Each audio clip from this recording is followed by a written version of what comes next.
Let's talk about you. How are you? What's going on? I'm great. Fantastic. You look great. Oh, thank you. Yeah. What am I, man, just living life, working with Impact now, working indies, traveling on the weekends, usually doing signings or working independents, and then living here in Tampa, and during the week just kind of grinding and working out and doing all that good stuff. Are you just like so busy or what? I would say that compared to WWE schedule, I'm not, very busy, but every weekend, leaving Friday or Thursday night and getting back Monday is it does get a bit taxing, but it's nice because I get to, besides my Impact dates, I get to work my own schedule and figure out when I can take off or like take trips somewhere and do all that. I feel like I have so much to talk to you about that I'm like, where do I even start? Like there's, do we start in WWE? Do we like work our way back? Where do we? You tell me. I'm an open book. Let's start WWE, I guess. Yeah. I feel like that's the place to go. So, okay, when you first got signed to WWE, because you have like an insane background, even like prior to that. I mean, I'm familiar with it, but obviously like just like reminding myself as I was getting ready for this, I'm like, how the did you even get into wrestling? Like, how did that happen? I mean, for you to be going from like NYU, playing basketball, starting up your like brokering company, ticket brokerage, yeah. Like how did you end up in wrestling? Well, I always wanted to wrestle. I was a fan since I was like so young, since I can remember going to shows at Madison Square Garden, Nassau Coliseum, the Meadowlands. And then I guess there was a point in time in high school when it wasn't cool anymore and I didn't care. And I stayed a wrestling fan. I think I went to college, pre-med, took the MCAT, was doing all that good stuff. And I was pretty much lying to myself that I was going to be a doctor. I didn't really have any passion for it, but I don't know. I always said I was going to be a doctor. So, I went to college and did all that. And then after I graduated college, or actually when I was studying for the MCAT, I was like, I'm going to do my best on this exam, but this shit is not, I have no passion for this.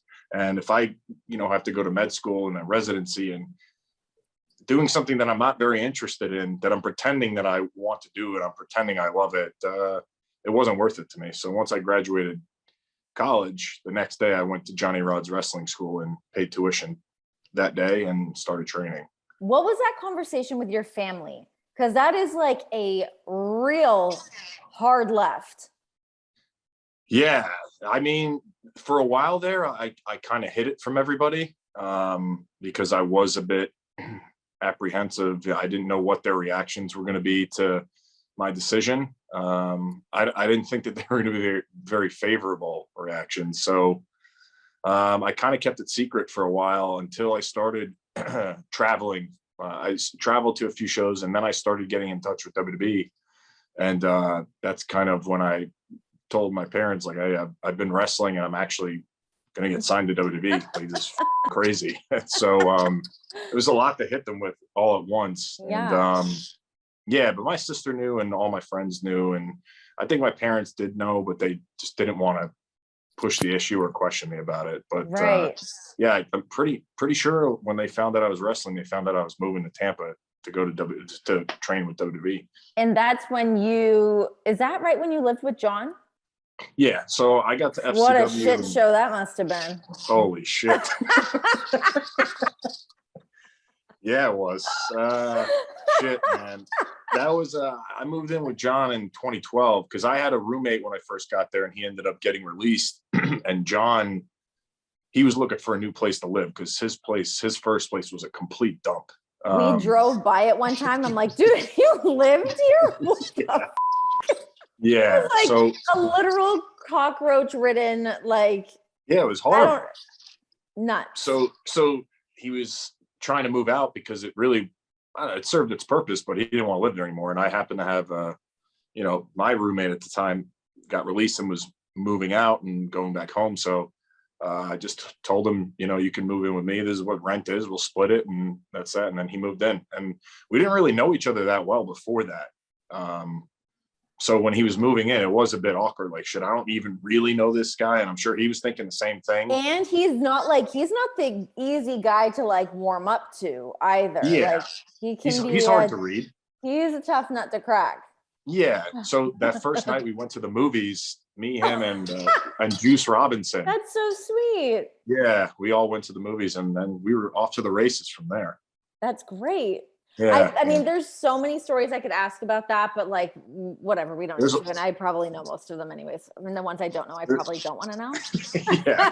There's a lot of good ones, bad ones. Yeah. Okay. So you're in WWE, things are going great. You're paired up with Enzo. Let's just move ahead to you getting onto the main roster and like, what all happened there, because you guys had your success. Yeah. And then shit started to hit the fan. What happened? Yeah. Man, it's really, man, we were a star that burnt bright and quick. Yeah, we went to the main roster. Everything was going great. You know, we were selling a lot of merchandise. We were making really good money. And yeah, we were really hot at the time. Like, even going back, if I ever like watch like an old pay-per-view that we were on, like 2016 or even early 2017, the amount of shirts in the crowd on hard cam that were ours was crazy. And in the moment then, I just took it as like, this is going to be how this is just normal. Mm-hmm. And looking back now, I appreciate it a lot more, because in the moment it was kind of, you know, we were doing it every night, and it kind of just, you know, we expected that. So looking back, yeah, like we were a pretty hot item at that point in time. And yeah, I mean, so many ups and downs, and then shit hit the fan, you know. Man, so many things. They broke me and Enzo up, and then I tore my ACL, and then Enzo got fired, and then I came back, and you saw a lot of that. Let's talk about that moment of this like heat moment. You and I are doing rehearsals for a promo that you were going to do. Oh yeah, I remember. Yeah, I feel like we were in like Brooklyn. I don't know why I'm picturing it in Brooklyn. But you were in rehearsals. And I'll let you tell the story, and I'll back it up. Well, we were doing rehearsals, and yeah, I feel like maybe there was a lot of stuff going on that day, and I guess I must have made a comment like, "Are we going through the whole thing in rehearsal?" It was a long promo. It was a long promo, very bulky, and it was there was a busy show-packed day. And I thought that maybe they just wanted to get the shot where we're going to stand, so you look way shorter than me. You know, they put you, you know, the little tricks of the trade. Mm-hmm. And I said, "Are we going through the whole promo?" Just because it was like 2 pages long, and there's a lot of things to rehearse that day, and there were a lot of big things going on. And I don't know, you knew better than me. I don't know what happened after that. That was like, I was already kind of, you know, not doing well, and I was really not being a good employee, and it was a really bad time for me, and I was really not living up to my end of the bargain, and I was making a lot of mistakes, and they came back to back to back to back. These weren't like 6 months separated, isolated incidents. It was all at once. And well, like my recollection of that, before we get into all of these other things, is that just to like clarify with everybody, is that it was a day you and I were standing there going over the promo. You were clarifying with the camera crew you didn't want to feel like you were wasting anyone's time to go over the promo. And that was misinterpreted as if you thought you were too good to rehearse the promo. Yeah. And I totally get it, because perception's reality. And I guess my perception at that time, because like I said, there were some mistakes being made. My perception at that time was, I don't know, grandiose ego or out of control. I don't know. The perception definitely wasn't good. So I think that, you know, when you look at that situation and you already are very biased towards somebody because they keep up, that one thing, I guess, was that someone, I don't know who, must have taken it like, who the does the person think he is? He's just not going to do rehearsal, which wasn't the intent. And no, it was not the intent at all. And I talked to you after. I was like, did I seem like I was blowing that off? I think the cameraman was confused. Everybody was very confused. Yeah. And yeah, I guess, when that happened, I kind of knew like, this is not going to go very well for me the next month or so. And I So, had numerous conversations with you in catering. I remember there was mhm. one where I said to you, I'm getting fired. And you were, you're trying to be like a good friend. And you're like, I don't know. And I was like, no, I'm definitely getting fired. I knew it.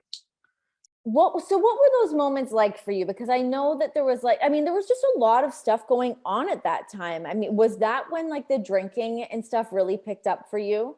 Was during No, that time of like the stress and whatnot? yeah, the drinking, man, the drinking was really bad, even in 2017. I just, yeah, it was a problem, and I wasn't willing to admit it or face it or do anything about it, and thought I was a superhero, and I'll just, keep living life like this. So, yeah, in like 2017, the drinking was really out of hand, but it wasn't. It was easy to hide because alcoholics are very good at hiding Mhm. their alcoholism. So I was hiding it from a lot of people, especially at work. And it just, I guess, I got injured, and when I came back, it was just, I was just in a bad place mentally, and you know, not to blame it on taking all medications that I definitely shouldn't be drinking with, and guess I just kept drinking and kept, you know, up, and the drinking, yeah, it got completely out of hand to the point where everybody was noticing. There was no hiding it anymore. Everybody knew. And it's sad to say, looking back, but at the time, I knew everybody knew, and I still didn't give a. I was like, I don't care. And Yeah. I don't know what switch flipped in my head, but I don't know. I gave up spiritually. I think at that point, completely gave up spiritually. Yeah, I was done.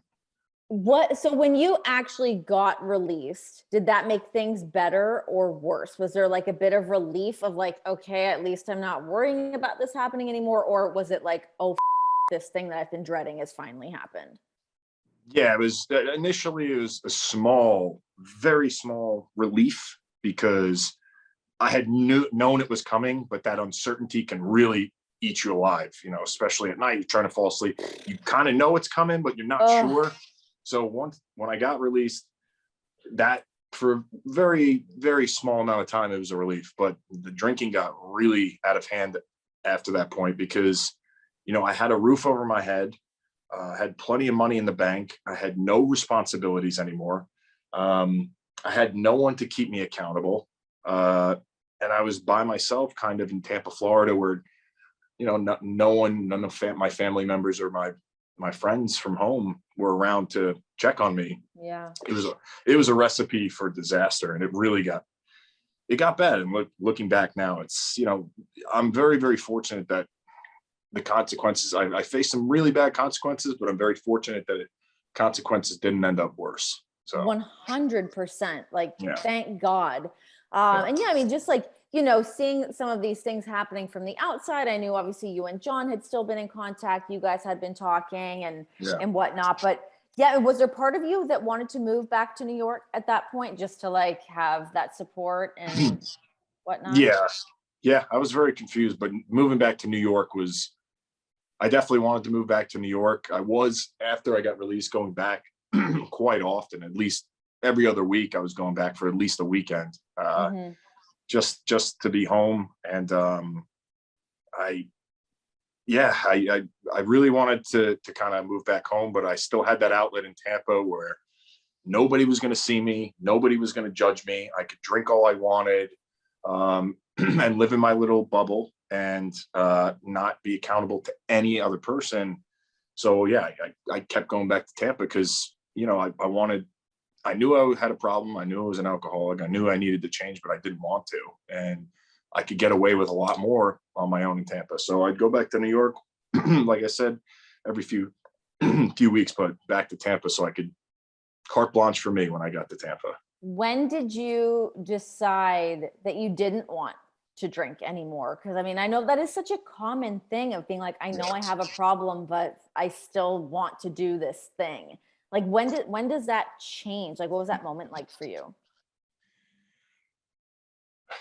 Yeah, like, to be honest, the final time that I went to rehab, because the first time I went to rehab, I was doing it for other people. You know, I was doing it for family, and, you know, there's an intervention and all that, and friends and Lexi and, you know, everybody that was involved and close to me in my life at that point, even Enzo was on that call. And I only went to rehab to appease them, which if you're going to rehab just to appease somebody else, God bless you. Wasn't going to work for me. It doesn't work for many people.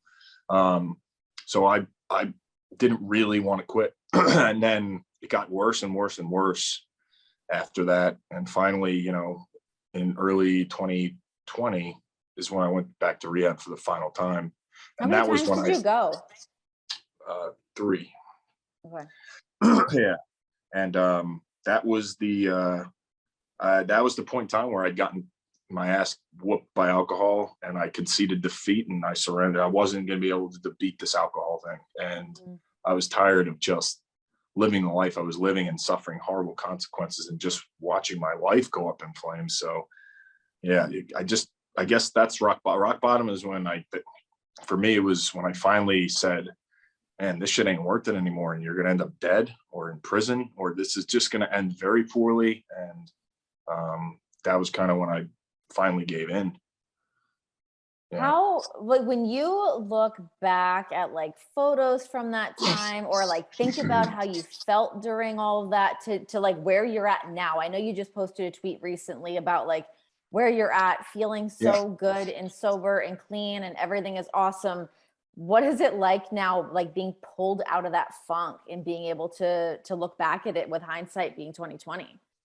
Man, it definitely makes me, I have so much more gratitude. When I look back at those pictures, you know, I'm embarrassed, a little ashamed, but honestly, in my heart, it's like I feel terrible for that person in the picture because, you know, I know what he was going through, and I know how bad it got. And I was just so out of shape and just unkempt and not taking care of myself. And it shows in pictures and, you know, videos or anything that I look back at from then. And yeah, I guess it's tough to look at in one regard, but in another sense, it's just look at where I'm at today. It makes me very grateful for where I'm at right now, knowing it could have gotten worse than it was. So you're very lucky, and look at the turnaround you've made.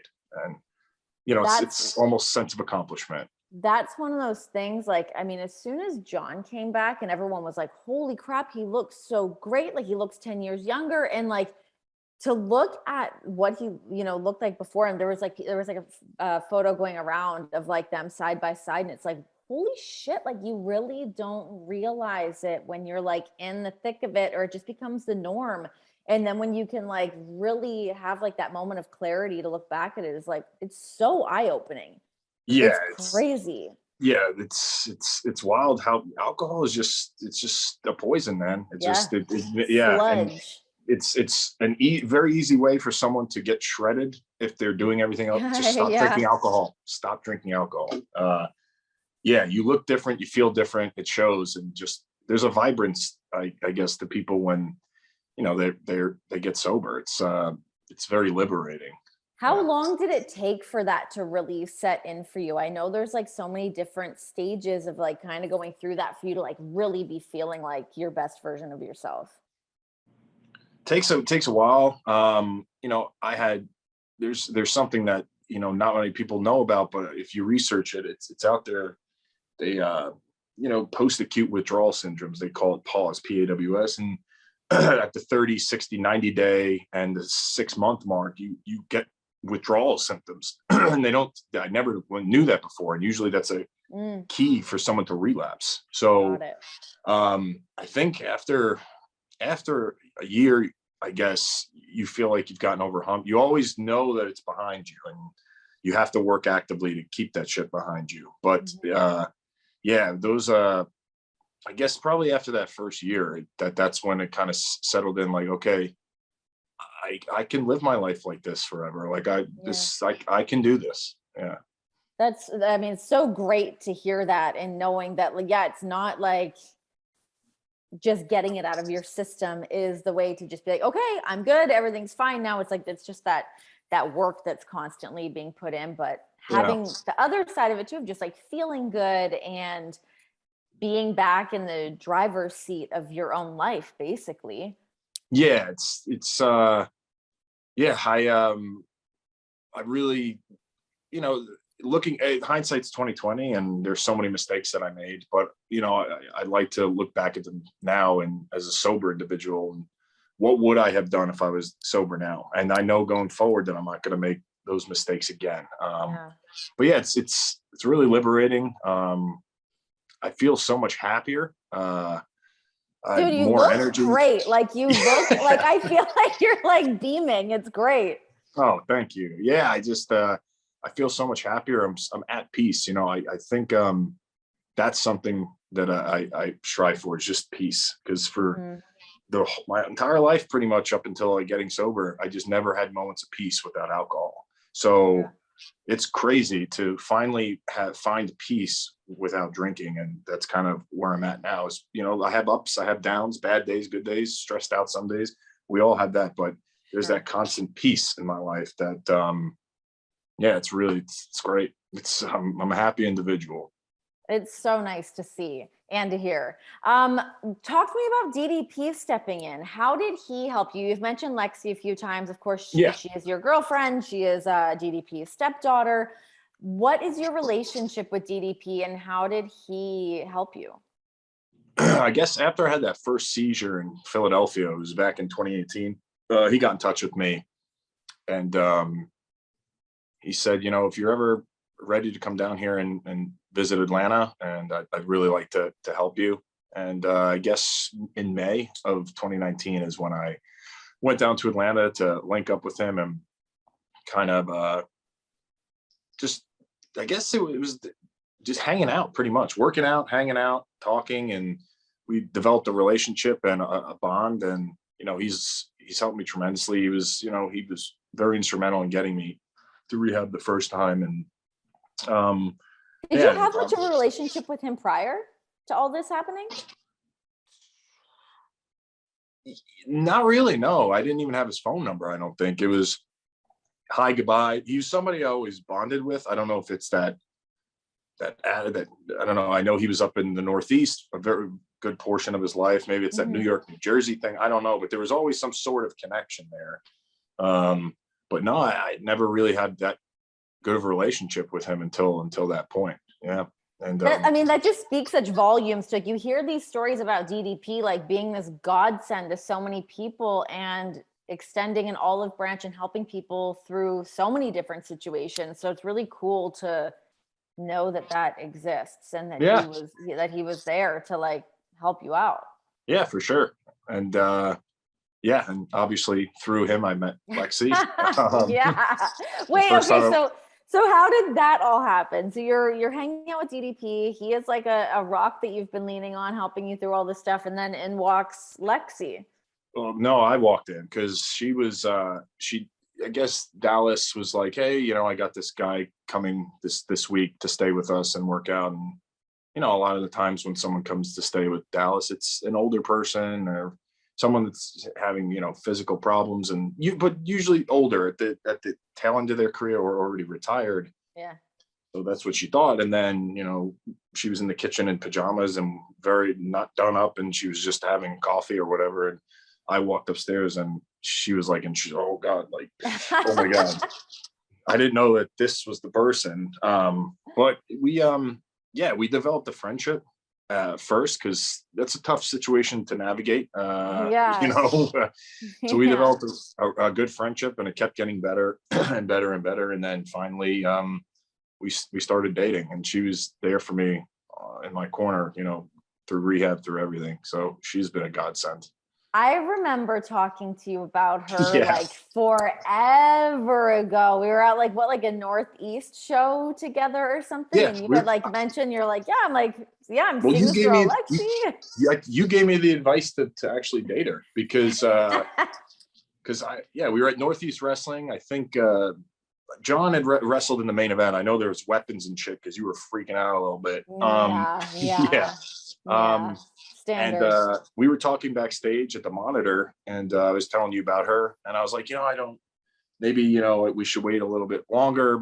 I've only been, I see what else is out. I don't know why I was very apprehensive about starting the relationship then. And you were like, you just told me, you said, well, do you really like her? And I was like, yeah. And she was like, you were like, does she really like you? Yeah. And you were just like, so fucking do it, dude. What are you waiting for, bro? Yeah. And you kind of shot it to me straight. You're like, what are you waiting for, dude? You pussy.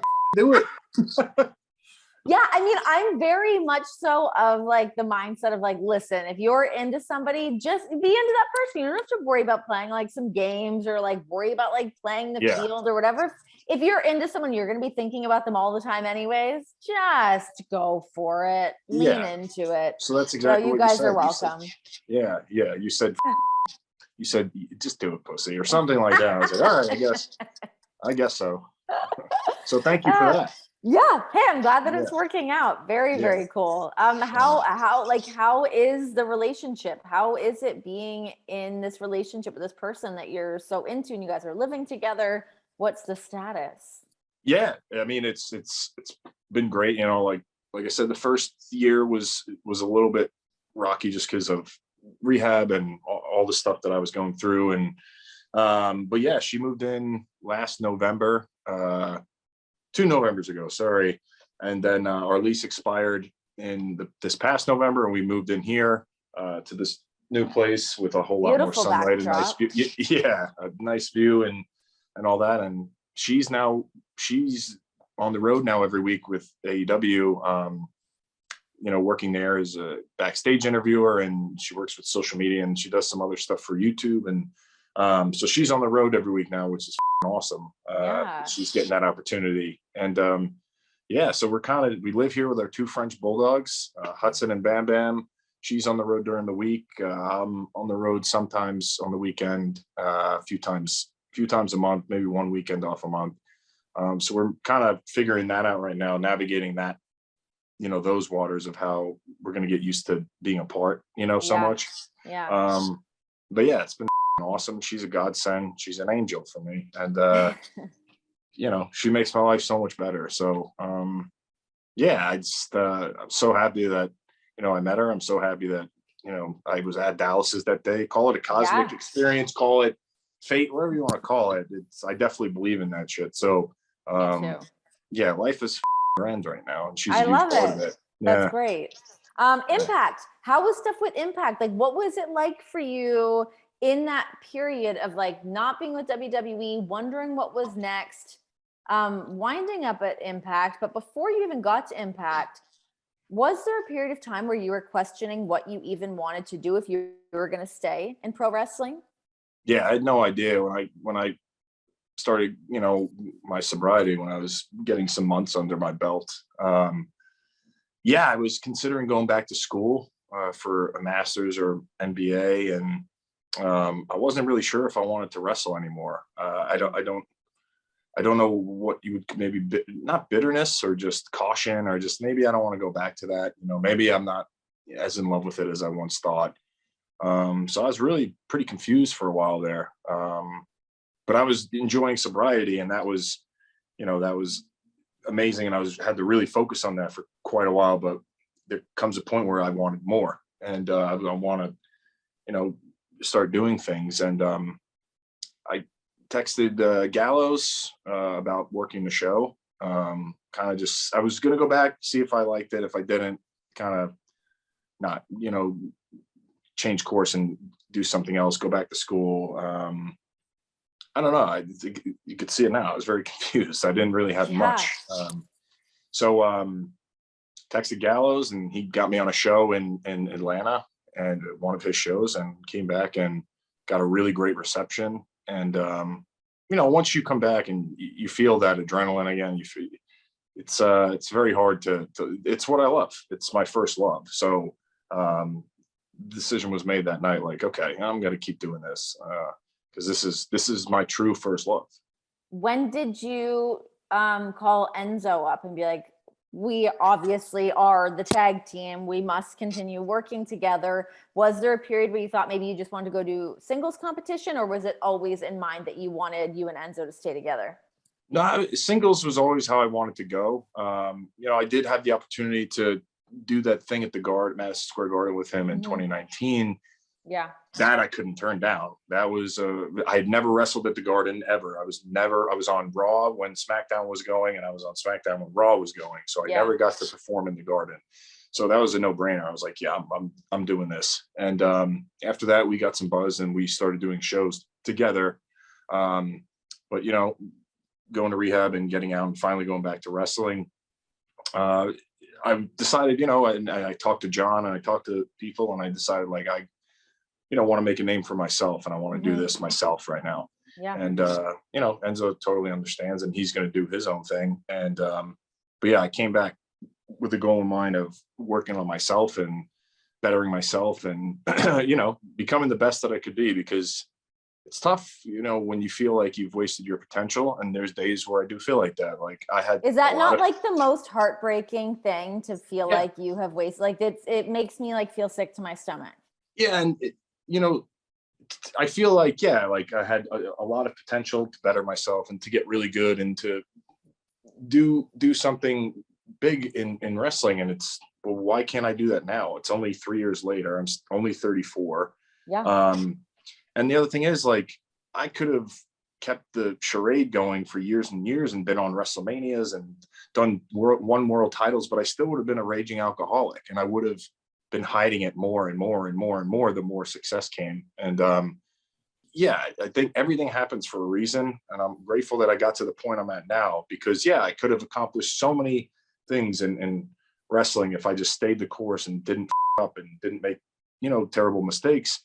But I would have just still been an alcoholic with a lot of problems that need to be fixed internally that I was covering up. And so everything had to happen for me to get to this point in my life. I truly believe that, 100%. But wasted potential is that's a hard one for sure. It's a tough pill to swallow. Well, here you are living your potential. I mean, crushing it with impact. How has that experience been for you? I mean, there's so many awesome familiar faces there. You guys are doing such killer stuff.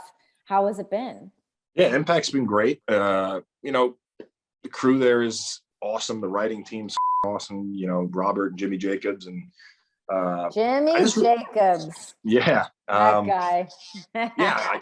I really like it there. And but now that I'm sober and have a good head on my shoulders, I feel like I'm doing the best work of my career. I feel like I'm getting better and better each time I'm out there. And I feel like, that potential that I talked about, I'm slowly reaching for it, because I feel myself getting more confident. I feel myself getting better. And even when I watch my stuff back, I am getting better. So it's been a really good experience and impact. It's really awesome there. Everybody's cool. It's laid back. It's high pressure, but not as high as WWE, obviously. So I think it was the perfect place for me to come back into wrestling, on a television show. It was Impact, and I'm loving it there. And it's given me an opportunity to grow and kind of pitch ideas for myself and try to work together with them and try to become my best self there. When you're watching your stuff back and you're like really kind of combing through it, what are the things that you want to do better, that you see as you being at your full potential to be the best version of yourself out there? Keep keep staying in good shape, get in even better shape. Work on my promos, but work on some things in the ring, work on my footwork, work on my cardio, pacing, and also just my aggression. I think that's a big one I want to work on. Those are all in-ring things that I'm really focusing on in Impact, and kind of showing a lot more character, showing, because in my previous life, I was, either the big guy in the back, that was the muscle, or when I came back singles, it was kind of just big, the tall guy, big, aggressive, and that's well and good. But I felt like I could show an Impact, show more personality, and they've given me the opportunity to do that. So yeah, just keep getting better and better. I guess stay the course. Keep doing what I'm doing. You know, what is the law of compounding returns? You know, if I get better today, then tomorrow I compound on top of that, and each day I get better and better and better. And I'm going to reach a place in a year where I would have never been, you know, otherwise if I can keep doing what I'm doing. When are you going to bust out the vocals in Impact? Is this a possibility? Shit. I don't know. I haven't pitched it. I don't know if anyone there knows that I can sing. Really? Yeah, I don't know if anyone knows. Did the thing from NXT not make the rounds everywhere? Hello. Yeah. Thank you for that, by the way. You were a big part of that. Yeah, that singing contest in NXT with Aiden English is like one of my favorite moments of my career. I don't know why. So fun. Yeah, it was just so fun, and that little small segment was like one of my favorite moments of my entire career. Yeah. So no, I haven't brought it up to Impact yet. I don't know if that would fit with what I'm doing there now. But maybe not, but I do like that a moment like that is something that you appreciate, that you're not just so like, it's got to be tough guy. Yeah. Like, I like that you can have those moments and you have so many other sides of yourself to show and to have depth to your character. I mean, do you actually have to go out there and sing for everybody? Maybe not, but what a skill to have. But yeah, I could do it. Yeah, I could. If they write it into the, you know, if they book that, I'll gladly do it. Done and done. Yeah. So for people that don't know, what is your background as a vocalist? I never had any professional training. The most singing I did as a kid was, you know, singing along to music I was listening to. I thought you were like in choir or something, no? No, well, when I was not in choir, yeah, I guess you could say in grammar school, grade school, that I was in choir, because we went to church almost every week or almost every day sometimes. And, you know, we sang and all that. So that was like my only, you know, singing experience besides just singing on my own and stuff. And then, I don't know, in high school and college, and I would just do it as a goof a lot of times, just sing. And I guess in WWE, when I first got there, I was doing the same. I was just singing as a goof in the locker room or in promo class, just, you know, to make people laugh. And they actually decided to book it. So I have like no real professional training. I'm not even that good. You know, like I know my strong songs, and when I do karaoke or I do something on that, I know I can hit certain songs. Yeah. But that's the key is knowing what's in your wheelhouse to like really flex the muscle. Yeah. There's some things that I definitely can't do, and I stay away from that. Yeah. Okay, going back to some more you and Enzo stuff. What was the big difference between you guys at NXT versus when you got up to the main roster? What were some of like the expectations? What was some of the creative changes that happened? Yeah. What were some of the differences? Creatively, it was just a new set of talent to work with, to do promos with. You know, we got to do things with the New Day, which was awesome, kind of feed off of other tag teams and have fun with that. You know, we did the one segment with the New Day overseas in the UK. And I think it's just a totally different ballgame. It's NXT is, you know, you've made the transition. It's, so I guess like it's less fishbowl into the ocean. Yeah, it's less worrisome. It's less nerve-wracking. It's not as big of a deal. And like when you get to WWE, it's kind of everything you do is a big deal, and it could have consequences. And you know, we messed up a few times. I could think of one time when we really messed up. And what was that? Yeah, we went off script in SummerSlam in Brooklyn, and sang I think a Frank Sinatra song, and we got in a lot of trouble for that, because you can't sing or imitate things that are copyrighted. And that was a stern talking to. Yeah, that was Did crazy. Vince talk to you guys about that, or was it was probably Kevin? It was Hunter. It was Hunter. Vince, okay. I think he was so mad. He said, Hunter, go talk to them. Shit. He was furious, Hunter. But we didn't know, like we didn't know those sorts of things. It's just, I think everything is amplified, and it's so much bigger in the magnitude of things you do. And the consequences of things you do are way bigger. And that's something that maybe in the moment back then I didn't realize, but you're on live television. Like if you mess up or do something that could cost the company, like that's on you. Like it's a way, I don't know, it's way bigger. It comes with a lot more money and a lot, more glory or whatever you want to call it. But yeah, it's a lot.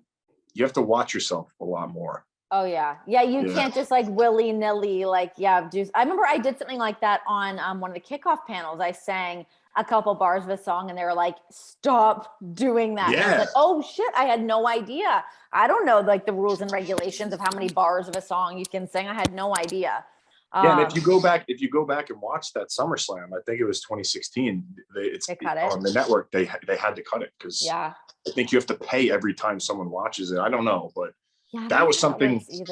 That was something we weren't told in NXT, and we did it, and we thought like, yeah, it's New York, we crushed it, man. And that was, that was on the fly, and everybody was with it. And then we got to the back, and I was like, you, come here. And I was like, oh no. Yeah. Was it like so tense as soon as you walked back through the curtain and gorilla of just like, something happened? When you know how it is when you don't realize you did something wrong. We came back, Jericho, thank you, Kevin, and then we immediately we're like so happy, and then you turn around and the mood just completely changes, drops. Shit.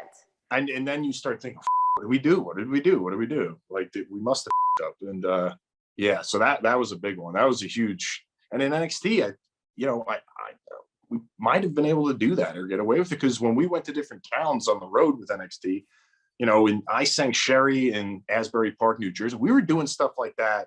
What an interesting song to have range on, by the way. Yeah. Yeah. But now we know the range. Yeah. So that was cool. So we were kind of doing that with NXT, and then we thought, like, when we did it on the main roster, like, yeah, that was awesome. No, because there's a lot of consequences here to what you just did. Yeah. Yeah. Were there other moments, you can completely correct me if I'm wrong and we can cut it out of this if we don't want to talk about it, but were there moments of like Enzo getting heat and you guys having to kind of have those conversations? I don't know if it was Hunter kind of checking you guys, or if it had to do with the promos. I feel like something was kind of happening for a minute that was felt like a little bit of thin ice. Yeah, it wasn't so much me, but yeah, there was, Enzo was making some mistakes. I can't remember specifically what they were, but again, I'll have him on here to talk about it too. But it was kind of like what happened with me towards the end. It was like he made mistake, next week mistake, next day mistake, and it was all. And Hunter was always, the guy to, talk to us, if which, by the way, I'd much rather hear it from Hunter than from Vince. Yeah, 100%. Yes, and but then there were a lot of talks where it was just Enzo and Hunter that I really don't know what was said. So yeah, he, Enzo's Enzo, man. Enzo's going to do what Enzo does. So he's going to suffer the consequences for being that person. If so that's what happened. Do you I feel like it's sort of like that catch-22 where it's almost like you're trying to do the things to stand out and you want to stay true to yourself and you want to try new things versus being like, oh my, I wish I had just simply stuck to the rules. Are there parts of you that regret certain things that happen, or Yes. Yeah. The thing that, towards the end, some of the things that I was doing, the one incident on television, with the little person imitating Daniel Bryan, and that was such a horrible mistake. And looking back on it now with a sane mind, a sober mind, it's like, what were you thinking in that moment? Like, why did you think that was? Because what happened was I was supposed to get mega heat, huge mega heat with this segment, and we were in Montreal. And that crowd, they like the heels sometimes. They like to comedy. They like to be snarky. And when I first did what I did, I looked in the crowd and people were just laughing. And I was like, that's definitely not the response that we were looking for here. And looking back now, it was such a stupid mistake. And even looking back at myself in NXT, or even a year prior to that, I would have never done that. It's just like, I do wonder sometimes where, I was making mistakes that I would have never ever made before, and probably now would never even consider again. So, but that was a really big one. That's one that I really regret. And that kind of snowballed a lot of things. It's a bummer when something like that happens too, because I think, it's almost easy now to be like, what was I thinking? How did that happen? Because when you're really in the thick of it and there's so much stuff being thrown at you, it gets really difficult sometimes to decide, like, is this good television? Is this good heat? Is this bad heat? It can get really muddy really quick. Like, I feel Yeah. like I would, and not that I'm like the wrestling aficionado that fully knows, this is going to be great and it's going to be bad, but there would be times like sitting in a production meeting and like after working for the company for so long and you're like, a cog in the wheel, I would walk out and be like, I don't know what's good and what's bad anymore. I feel like my gauge of that it doesn't exist anymore. I don't know what works anymore. I have no idea. So it's hard when it's like week after week after week. And then if you're being reprimanded for something, or just trying to get like back on course with your career and in everybody's good graces, it can feel like a really weird, like slippery slope.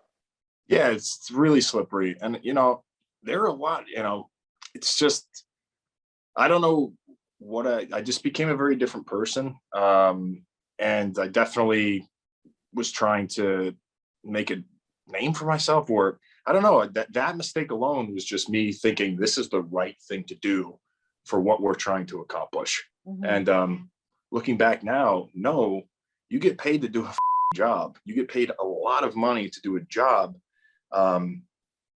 Do what you're told, or at least try to come to some sort of what's the word I'm looking for? Compromise with, if you're opposed to something. But yeah, like my intentions in that moment, or a lot of moments, was just this is what I feel is best. But man, I made so many mistakes. Like I said, it was just I had no leg to stand on anymore. Was there anybody that you were leaning on at the time, like somebody that you felt like had your back and could be, a trusted source? Samoa Joe I was riding with him, and Solid. yeah, solid dude. Solid guy. What a guy. He helped me a lot, and he understood, and he was great for me. He was a guy that I could be myself around, because at that time, being myself, I didn't like who I was. So he would help me, and he tried his damn best to get me on course and get me in the right mindset. And mentor, I don't know if that's the right word, but he tried his damn best. And at that point in time, no one was getting through. I was, like I said, I was just a different person. And, even behind the scenes, there are a lot of people that tried to help me, like Michael Hayes and John Laurinaitis. I remember a meeting I had with them and Road Dogg. Like, they were trying to help me. And it wasn't that I wasn't hearing it. It was just I'd given up. I don't know what it was, just checked out. And, it's a shame. I made those mistakes. I have to own them. Wouldn't make them again. Probably wouldn't have made them a few months prior to when I did make them. But what can I do? I made those mistakes, and now I got to keep moving forward with what I've been given, the hand I've been dealt. And I feel like I'm doing very good with the situation I've been put in. Yeah. Like, don't you feel like, despite those things happening, and listen, like, as much as that shit can suck, it's life. Shit is messy and weird, and shit happens at times that you're like, feel like you're on cloud 9, and all of a sudden you get like struck by lightning, and it's this like shit storm that starts happening. But now here you are, time has passed. You've grown as a person. You're sober. Your career is great. Your relationship is great. Like, shit happens. And as much as you can like look back and be like, oh, that was a shitty time, but like shit does kind of happen for a reason sometimes. And you go through some bullshit, and here we are. 100% agree. I'm a big believer in, I guess you call it fate. Like, everything happens for a reason. These things happen to put me where I'm at right now at this moment in time in the situation I'm in. That was meant to be. And those mistakes, look, if I would have made those mistakes and not learned lessons from them, then sure, that's shame on me, man. Sure. But I've been able to look at them and learn from them and know how to fix those mistakes or to never do things like that again. And yeah, those are life lessons that now moving forward, probably won't, do things of that sort anymore. So yeah, everything happens for a reason. You live and you learn. Exactly. Everything happened to get me to this point right now, sober, healthy, happy, peaceful, full of joy in this apartment, talking to you right now at this moment, whatever, Yes. Thursday night at 7 something. Yeah. Okay. So yes, everything is awesome. What do you want to do next? You have so much in front of you. Whether you're at Impact, you're working independence, you can kind of maneuver to whatever you want to do. Who do you want to work with? What are some things that you want to accomplish? What's on your like bucket list? Yeah, I kind of want to work as much as possible right now. I have my obligation to Impact and do as many independents. I'd really like to work with New Japan Strong, and then they are in the United States. John just did a show with them this past weekend. Really like to work with them. I'd like to work with Will Ospreay. John, obviously, I've only been able to work with him one time.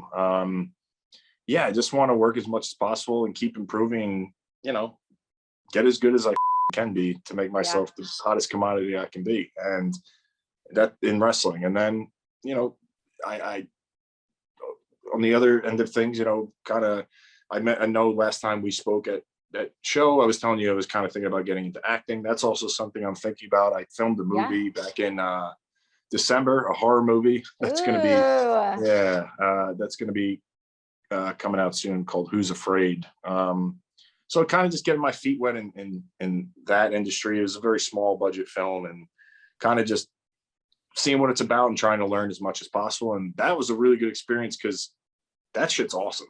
That shit is awesome. You took 0 bumps, right? 0 bumps. And it's just, I always had a passion for the acting aspect of wrestling. And this is just acting, no bumps. And it's not live. So, you f something up, do it again. What a luxury, huh? To be like, can we take that from the top? Thank you. Yeah. No pressure. I'm glad I did that movie because that kind of definitely set my sights to also be interested in doing movies or films or shows or whatever.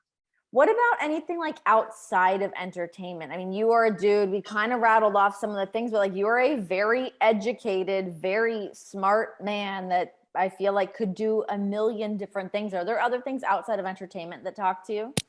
Like when I was considering to not wrestling anymore, I have a passion for recovery. I wanted to go get, master's degree in social work and be able to help other people, with problems with addiction. And that was kind of a passion of mine that I would like to continue to. I would, like to help people, in that field, people that are suffering silently and people with mental health issues. I want to try to do my best to help the people like that because I've lived it, and I can talk about my experience. So that was one thing I was thinking of. I was thinking about going back to get my MBA. Man, I don't know. There's not one thing like specifically. I mean, I dabble with the market quite a bit, and that's fun. I'm really interested in that. We'll have a side conversation about that because I feel like you really crush in that world, and maybe throw some that shit's my fun. way. Yeah, that shit's fun. Like other people that look at it, like they think it's like this is Chinese. Like what do I'm not understanding, but something about that clicks for me. So I do like doing that, but I don't know right now. I'm focused on wrestling. I'm focused on acting and the entertainment field. And I don't really have anything outside of that I'm really pursuing right now. If I was going to do something, probably, get a degree and get a master's degree in social work and work in the, recovery field. That's amazing. Well, dude, it's so good to see you and to talk to you. And I've said it a million times, but you look great. I can tell that you feel great.